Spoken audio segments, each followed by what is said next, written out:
முடவாட்டுக்கால் கிழங்கு இது வந்துட்டு என்ன அப்படின்னா இதோட பெனிஃபிட் நிறையா பேருக்கு தெரிஞ்சிருக்கும். பட் ஒரு சிலருக்கு வந்துட்டு தெரிஞ்சிருக்காது. கால் வலி உங்களுக்கு இருக்குது, பட் வந்துட்டு அதை எப்படி சரி பண்ணணும்னு சொல்லிட்டு தெரியல. அதாவது எப்படின்னா, நீங்கள் வெஜ்ஜாக வந்துட்டு சாப்பிட்றீங்க, வெஜிடேரியனாக இருந்துக்கிட்டு எப்படி கால் வலி சரி பண்ணணும்னு தெரில. அந்த கிழங்கு வந்துட்டு நாட்டு மருந்து கடையில் நம்ம வாங்கி தோலை வந்துட்டு நல்லா சீவிடுங்க. சீவிட்டு அதை வாஷ் பண்ணிவிட்டு அப்படியே வந்துட்டு சின்ன சின்ன இதாக வந்து கட் பண்ணி வச்சுக்கலாம். அது கூடவே சின்ன வெங்காயம், 2 பச்சை மிளகா, வெள்ளைப்பூடி, இஞ்சி இதை மட்டும் போட்டுட்டு அப்புறம் கொஞ்சமாக மிளகு, சின்ன சீரகம். ஒருவேளை உங்களுக்கு பச்சை மிளகா வேணாம் அப்படின்னா வந்துட்டு அதை எடுத்துடலாம், அது ஆப்ஷன் தான். ஆனால் நாங்கள் வந்துட்டு இது போட்டனால எங்களுக்கு கொஞ்சம் உரப்பு வந்து கூட ஆயிடுச்சு. ஸோ நீங்கள் வேணான்னா எடுத்துக்கலாம். கிழங்கு வந்துட்டு மிக்ஸி ஜாரில் போட்டுட்டு இதை வந்து நம்ம அரைச்சும் பண்ணலாம். ஒருவேளை அரைக்கிறது அந்த கிழங்கு நீங்கள் சாப்பிட்டு மென்று சாப்பிட்ற மாதிரி வேணும் அப்படின்னா நீங்கள் வந்துட்டு குக்கரில் போட்டு கொதிக்க வச்சோ இல்லை விசில் வச்சோ வந்துட்டு சாப்பிட்டுக்கலாம். எல்லாத்தையும் வந்துட்டு மிக்சியில் போட்டுட்டு நல்லா வந்துட்டு ஃபைன் பேஸ்ட்டாக அரைச்சிக்கணும். அதாவது கொஞ்சமாக தண்ணி சேர்த்து அரைச்சாலே போதும், நிறையா தண்ணி சேர்க்க தேவையில்லை. இதை பார்க்குறப்போ உங்களுக்கு ஆல்ரெடி பண்ண டிஷ் மாதிரியே இருக்கே அப்படின்னு சொல்லிட்டு தோணுதா? ஆமாங்க, நம்ம வந்துட்டு ஆட்டுக்கால் சூப் வைப்போம் தெரியுமா, அதே மெத்தடு தான் இதுக்கு யூஸ் பண்ணணும். வேறு எந்த டிஃப்ரெண்ட்டும் கிடையாது.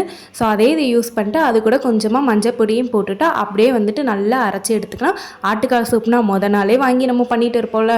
ஆனால் இது வந்துட்டு கிழங்கு மட்டும் வாங்கி நல்லா அந்த தோல் வந்து பீல் பண்ணிட்டு அப்படியே வந்துட்டு வாஷ் பண்ணிவிட்டு இந்த மாதிரி அரைச்சிக்கலாங்க.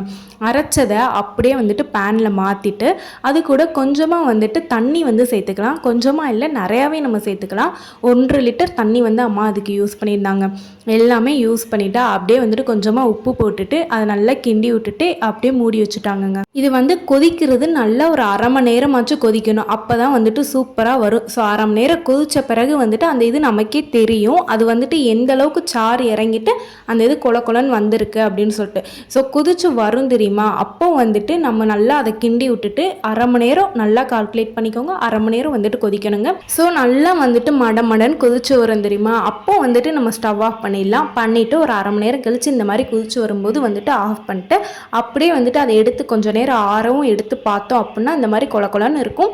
நம்ம வந்துட்டு சலடையில் வந்துட்டு இருத்து வந்துட்டு இதை குடிச்சிக்கலாங்க. அதாவது டீ இருக்கிற மாதிரி வந்துட்டு டீ இருக்கிற சலடை இருக்குல்ல, அதில் வந்துட்டு இருத்து அப்படியே குடிச்சிக்கலாங்க. குடித்தோம் அப்படின்னா சூப்பராக இருக்கும், ரொம்ப நல்லதும் கூட உடம்புக்கு. ஆட்டுக்கால் சூப்பு டேஸ்ட்டு, ஸ்மெல்லு எல்லாமே அப்படி தாங்க இருக்கும். மறக்காமல் ட்ரை பண்ணி பாருங்கள், சூப்பராக இருக்கும். பச்சை மிளகா வந்து உங்களுக்கு வேணான்னா நீங்கள் எடுத்துடலாங்க. நாங்களே வந்துட்டு போட்டது காரம் ஓவர் ஆயிடுச்சு, ஸோ எடுத்துடலாங்க. வீடியோ பிடிச்சிருந்தா மறக்காமல் லைக் பண்ணிட்டு சப்ஸ்கிரைப் பண்ணிடுங்க. பாய்.